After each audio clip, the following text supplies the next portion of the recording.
En este trabajo revisaremos el impacto de la terapia de reemplazo con hormona de crecimiento a largo plazo en parámetros metabólicos y cardiovasculares. Nosotros sabemos que la deficiencia de hormona del crecimiento, principalmente en adultos, se debe a una reducción en la secreción de esta hormona por la glándula pituitaria anterior, la adenohipófisis, ¿cierto? Porque conduce a un síndrome caracterizado principalmente por una disminución de la función cognitiva, calidad de vida, densidad mineral ósea, aumento también de la adiposidad central, disminución de la masa corporal magra, intolerancia al ejercicio o menor capacidad también para ejercitarse, hiperlipidemia, ¿ya? Y mayor predisposición a la aterogénesis. Bueno, este estudio que revisaremos hoy día evaluó el impacto de 7 años de tratamiento con hormona de crecimiento recombinante en parámetros principalmente metabólicos y cardiovasculares, en pacientes que presentaban una deficiencia de esta hormona del crecimiento, comparando adultos y ancianos en esta investigación. Bueno, esta investigación analiza cómo esta terapia afecta la composición corporal, en primer lugar, el perfil lipídico, el metabolismo de la glucosa y la prevalencia de comorbilidades metabólicas. Y solamente como resumen, para adelantar los resultados de este estudio, en este trabajo se muestra que hay efectos beneficiosos en la composición corporal y el perfil lipídico, siendo más eficiente en pacientes adultos que en ancianos. Eso es interesante. También podemos discutir por qué, pero brevemente, en pacientes adultos se utilizaron dosis más altas, ¿ya? Eso podría dar una indicación, un indicio de por qué estos resultados fueron mucho más potentes en la población adulta. El estudio, lo importante que tiene este estudio es que contribuye significativamente al conocimiento sobre el manejo a largo plazo de la terapia con hormona del crecimiento, a una hormona de crecimiento recombinante, particularmente en pacientes ancianos, donde la deficiencia contribuye a su fragilidad, pero lo interesante de esto es que también en pacientes adultos con deficiencia de la hormona del crecimiento son muy beneficiados con esta terapia de reemplazo. Mi nombre es Luis Arabia, comencemos. Bueno, las características de la deficiencia de la hormona del crecimiento en adultos son las siguientes. Hay una disminución en la función cognitiva y la calidad de vida en pacientes con hormona del crecimiento. Eso se ha visto, se ha demostrado en una comprobación estadística de ese fenómeno, ¿ya? Una disminución en las funciones cognitivas. Lo segundo, una reducción en la densidad mineral ósea, ¿ah? Que afecta la salud esquelética, comenzando con una osteopenia, y en caso más grave a una osteoporosis. ¿Ya? La composición corporal, hay un aumento de la adiposidad central que apunta también a un aumento de esta grasa de mala calidad en el fondo, ¿ya? Con reducción de la masa corporal magra, disminución de la musculatura en pacientes con deficiencia de la hormona del crecimiento. Y lo que más nos preocupa es el riesgo cardiovascular. Hay hiperlipidemia, disminución de la lipoproteína de alta densidad y un aumento de LDL y mayor predisposición a la aterogénesis, ¿ya? Lo que podría desencadenar también problemas cardiovasculares importantes, formación de ateroma, ¿ya? Lo que afecta la salud cardiovascular en general. Otro punto importante a tener en cuenta es el envejecimiento y qué ocurre a medida que nosotros envejecemos con la disminución de esta hormona, que es la hormona del crecimiento. Hay algunas similitudes con el envejecimiento normal en paciente que tiene deficiencia antes de llegar a esa etapa de la vida, ¿ah? Considerando la similitud entre el envejecimiento y la deficiencia de la hormona del crecimiento, se pensó que la insuficiencia relativa de esta hormona en personas mayores podría contribuir significativamente a la fragilidad, no solamente el anciano, sino que también adultos que tienen esta deficiencia. La reducción de la actividad de la hormona de crecimiento con el factor de crecimiento insulínico tipo 1 se considera una de las causas de este proceso catabólico del envejecimiento normal y puede explicar parcialmente las variaciones relacionadas con la edad en el metabolismo de los huesos, metabolismo muscular, sistema cardiovascular, sistema inmunológico y bienestar, ¿ya? Por lo tanto, en pacientes ancianos se observa una disminución fisiológica de la secreción de la hormona del crecimiento debido al avance de la edad, lo que dificulta establecer el umbral clínico adecuado para iniciar la terapia de reemplazo con una hormona del crecimiento recombinante. Diagnóstico en ancianos. Un pequeño número de ensayos controlados aleatorizados han estudiado los efectos de la terapia de esta hormona de crecimiento recombinante en pacientes de edad avanzada, ¿ya? Que son deficientes de esta hormona, pero sin datos concluyentes y sin un periodo largo de tiempo. Este estudio que les voy a mostrar en las siguientes imágenes, incluye un estudio de 7 años, de manera prospectiva, donde se llega a conclusiones interesantes que vamos a ir detallando a medida que vamos avanzando en esta clase. Ahora, los objetivos del estudio. Primero, el objetivo principal. El objetivo principal de este estudio es evaluar el impacto de 7 años de tratamiento con hormonas del crecimiento en parámetros metabólicos y cardiovasculares en pacientes con deficiencia de hormona de crecimiento, tanto en ancianos, ya que es lo que podemos ver acá, pero también en adultos, ¿ya? Versus un grupo control, ¿ya? Evaluación de prevalencia de dislipidemia, diabetes mellito tipo 2, síndrome metabólico e hipertensión arterial en pacientes con deficiencia de hormona del crecimiento. Bien, veamos ahora el tratamiento con la hormona del crecimiento. Primero, a estos pacientes se les dio una dosis inicial, ¿ya? Cada paciente con deficiencia de la hormona del crecimiento recibió inicialmente una dosis de esta hormona, según los regímenes sugeridos por las guías internacionales en el momento del diagnóstico, ¿ya? Y se hace un ajuste gradual durante los años siguientes del tratamiento. La dosis de hormona del crecimiento se ajusta gradualmente según la concentración del factor de crecimiento insulínico tipo 1, ¿ya? De acuerdo con los valores relacionados con la edad y sexo principalmente, ¿ya? Se hace una monitorización, la titulación de las dosis y el monitoreo de seguridad se realizaron cada 3 meses y posteriormente cada 6 meses, ¿ya? Y se evalúan parámetros metabólicos cardiovasculares para garantizar la eficacia y seguridad del tratamiento. Y en algunos casos se realizaron terapias complementarias, principalmente cuando esto fue necesario, se reguló la cantidad de hormona tiroidea, testosterona, estrógeno, desmopresina, tan importante, ¿cierto?, para manejar la diabetes insípida, ¿ya? Entre otras deficiencias hormonales que podría presentar el paciente. Los parámetros evaluados en este estudio fueron los siguientes. Primero, medida antropométrica, altura corporal, peso corporal, índice de masa corporal, circunferencia de cintura, de cadera, relación cintura-cadera. Eso por una parte como medidas antropométricas. Los parámetros cardiovasculares fueron la presión arterial sistólica y la presión arterial diastólica como parámetro cardiovascular. Y el perfil lipídico y glucémico. Colesterol total, colesterol HDL, colesterol LDL, triglicéridos, glucosa en sangre, hemoglobina glicosilada. También se evaluó el factor de crecimiento insulínico tipo 1.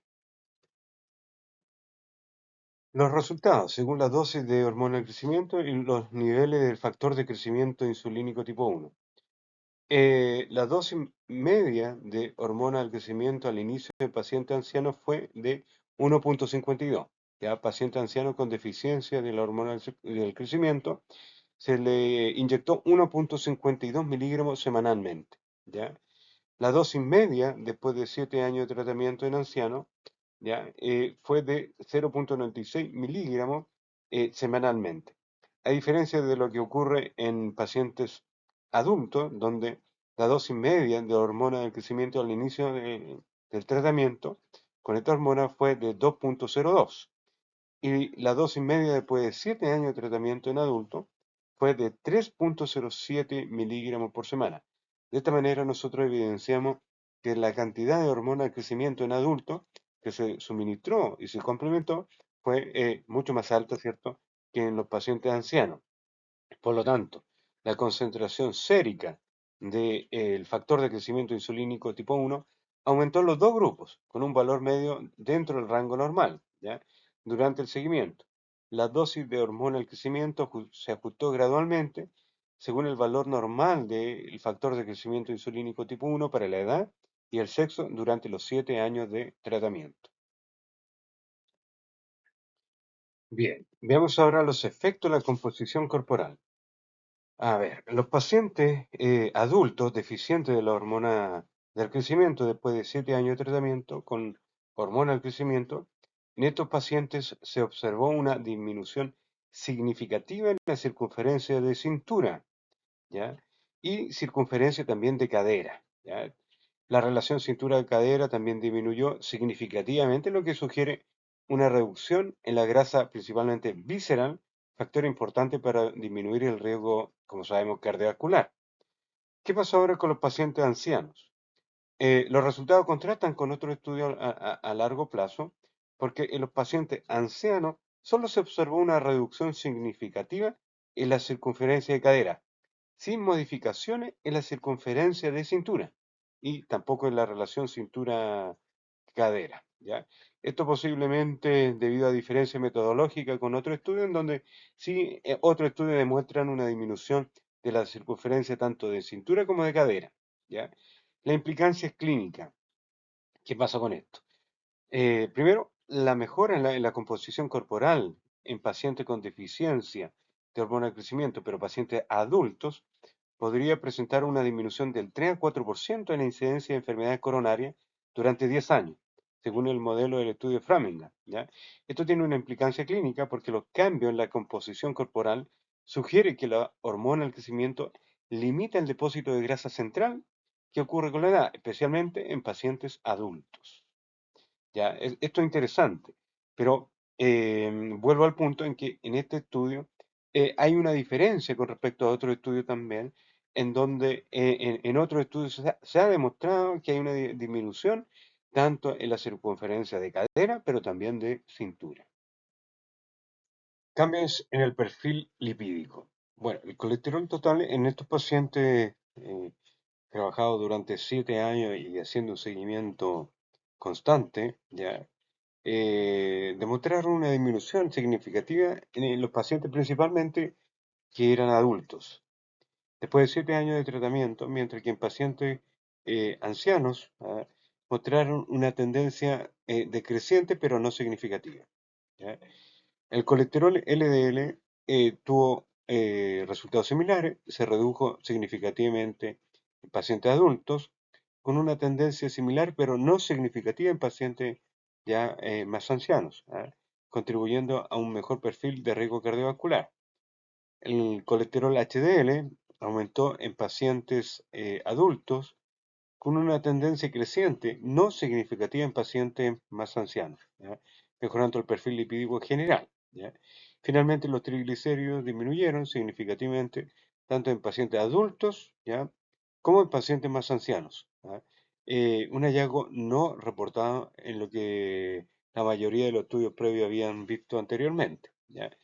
Estos cambios favorables en el perfil lipídico se deben no solo a la mejora en la composición corporal, sino también a un efecto directo de la hormona del crecimiento sobre el metabolismo lipídico, aumentando la expresión de receptores LDL y mejorando la eliminación o disminución de esta LDL ya a nivel plasmático. Bien, ahora los efectos del metabolismo de la glucosa. La hormona del crecimiento causó los siguientes efectos. Aumentó en pacientes que tenían deficiencia de la hormona del crecimiento, pero en pacientes adultos, mientras que no hubo cambio significativo en pacientes ya de edad más avanzada, ya, después de 7 años de tratamiento. La hemoglobina glicosilada no mostraron modificaciones significativas en ninguno de los grupos, lo que sugiere que el aumento de glucosa en ayunas no refleja la homeostasis de glucosa durante 24 horas.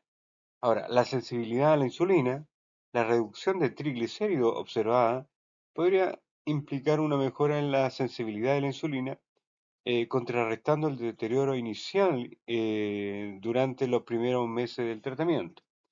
Ahora, con respecto al riesgo de diabetes, no se observaron cambios en la prevalencia de diabetes mellitus en ningún grupo, siendo similar a la población general, incluso después de 7 años de tratamiento. Por lo tanto, ¿qué concluimos con esto? Que la terapia con hormona del crecimiento podría prevenir la disminución de la sensibilidad a la insulina relacionada con la edad en pacientes tratados con deficiencia de hormona del crecimiento, aunque los efectos iniciales pueden incluir un deterioro temporal que se normaliza con el tratamiento continuo.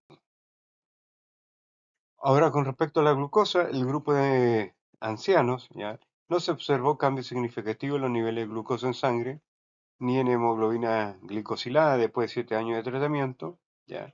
Con esta hormona, pero el grupo adulto mostró, como lo habíamos mencionado anteriormente, que la glucosa en sangre aumenta en este grupo, mientras que no hubo diferencia en la hemoglobina glicosilada después de 7 años de tratamiento, ¿ya?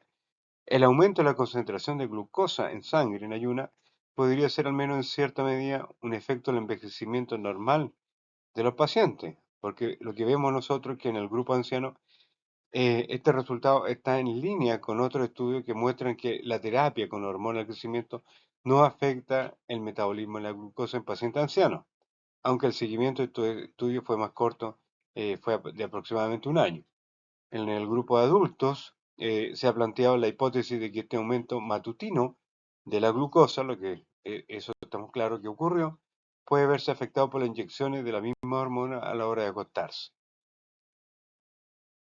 Presión arterial y riesgo cardiovascular. Ahora, con la presión arterial no se encontraron diferencias significativas en la presión arterial sistólica y distólica después de 7 años de tratamiento en ambos grupos.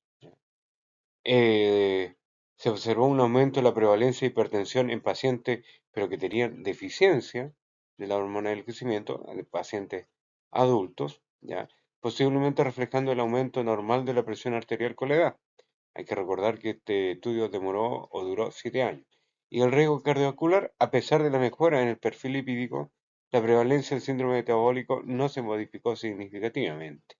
Ahora, la diabetes mellitus no tuvieron cambios significativos en la prevalencia de los pacientes en estos 7 años.